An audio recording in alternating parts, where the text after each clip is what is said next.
বৰদৰে ষড়যন্ত্ৰ লগাইছে আৰু গোবৰদেৱক ষড়যন্ত্ৰ লগাইছে। তেখেতৰ পৰা আমাৰ যিটো আমাৰ শক্তি চাইছে আমাক লাগিবই লাগিব। এই কথা আমি বাৰম্বাৰ ভাবিছোঁ।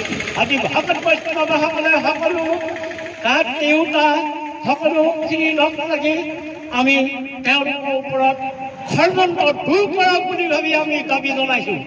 এই প্ৰাৰ্থনা কৃষ্ণ প্ৰভু ভগৱন্ত আপুনি সৰ্বদুখৰ বাজন আপুনি উদ্ধাৰ কৰক। এই প্ৰভু ভগৱন্ত।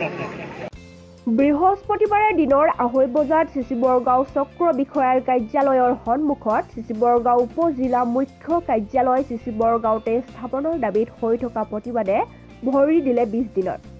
কৃষ্ণ ভাগৱত পাঠ কৰি সাংসদ প্ৰদান বৰুৱা আৰু বিধায়ক ভুৱন পেগুৰ সুমতি বিচাৰি ভকত বৈষ্ণৱ সমাজৰ প্ৰাৰ্থনা। মুখ্যমন্ত্ৰীলৈ স্মাৰকপত্ৰ প্ৰেৰণ। সদ্য ঘোষিত চিচিবৰগাঁও উপ-জিলাৰ মুখ্য কাৰ্যালয় চিচিবৰগাঁৱত স্থাপন কৰাৰ দাবীত যোৱা ৩০ ডিচেম্বৰৰ পৰা চলি থকা চিচিবৰগাঁৱৰ ৰাইজৰ অৱস্থান ধৰ্মঘটে আজি ২০ দিনত ভৰি দিলে। প্ৰতিদিনৰ দৰে আজিও চিচিবৰগাঁও আকাশ বতাহ কঁপাই নিনাদিত হৈছে সাংসদ প্ৰদান বৰুৱা আৰু বিধায়ক ভুৱন পেগু মুৰ্দাবাদ ধ্বনি। প্ৰতিদিনেই বেলেগ বেলেগ দল সংগঠনে তেওঁলোকৰ দাবীৰ সমৰ্থনত মুখ্যমন্ত্ৰী আৰু জিলা আয়ুক্তলৈ প্ৰেৰণ কৰি আহিছে স্মাৰকপত্ৰ। ২০ দিন ধৰি প্ৰতিবাদ অব্যাহত ৰখা চিচিবৰগাঁও সমষ্টিৰ ৰাইজৰ বিননি শুনিবলৈ এবাৰো আহৰি পোৱা নাই জিলা আয়ুক্তই। সেয়েহে আজি চিচিবৰগাঁও ভকত বৈষ্ণৱ সমাজে কৃষ্ণ ভাগৱত পাঠ কৰে আৰু অসমৰ মুখ্যমন্ত্ৰীলৈ আৰু জিলা আয়ুক্তলৈ একোখনকৈ স্মাৰকপত্ৰ প্ৰেৰণ কৰি চিচিবৰগাঁও উপ-জিলা মুখ্য কাৰ্যালয় চিচিবৰগাঁওতে স্থাপনৰ দাবী উত্থাপন কৰে। আমি যিখিনি আমাৰ বৰদৰে ষড়যন্ত্ৰ লগাইছে আৰু গোবৰদেৱক ষড়যন্ত্ৰ লগাইছে। তেখেতৰ পৰা আমাৰ যিটো আমাৰ শক্তি চাইছে আমাক লাগিবই লাগিব। এই কথা আমি বাৰম্বাৰ ভাবিছোঁ।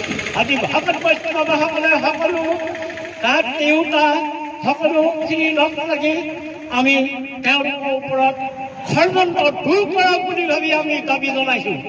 এই প্ৰাৰ্থনা কৃষ্ণ প্ৰভু ভগৱন্ত আপুনি সৰ্বদুখৰ বাজন আপুনি উদ্ধাৰ কৰক। এই প্ৰভু ভগৱন্ত। কৃষ্ণ একদেৱ দুখ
গীতাৰ মহাত্মা কথা শুনাই পৰ্বজন দিব জ্ঞান আছে যাক কৰিলে সৰ্বন।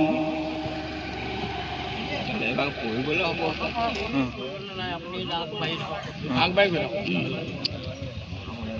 হ'ব অহুতক সম্বুদ্ধি পুলিল লন্তৰিগণ গীতাৰ মহাত্ম কথা কয়ো বুধন নাৰায়ণ আজে বেজব কৰিলে পচাৰ কিবা কৰি কহিও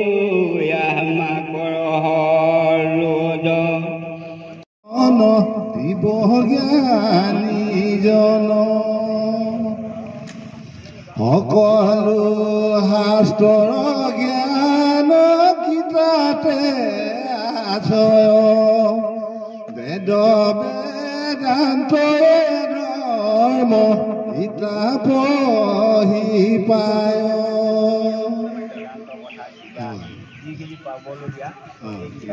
গীতাতে পাব যিটো পাঠ কৰে শিৱলয়ে দেৱাগাৰে পীঠত নদীত কিম্বা শালগ্ৰাম ঘৰে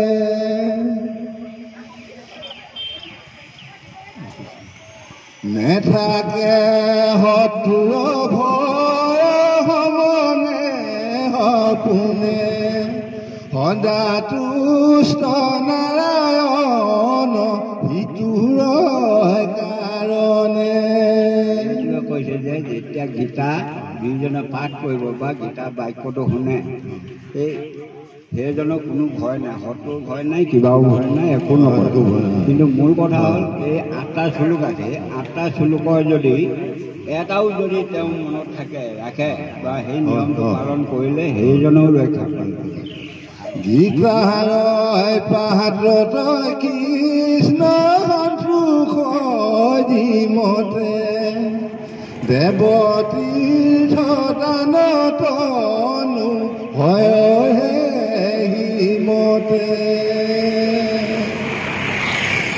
যিটো জনে ভক্তি ভাৱে গীতা পাঠ কৰে বেদ পুৰাণৰ ফল অপৰাসে ধৰে যদি নিজে গীতা পাঠ কৰে ঘৰত সেই গীতা পাঠ কৰিলে মানে এই সকলো তীৰ্থলৈ যোৱা এই ফলটো পায়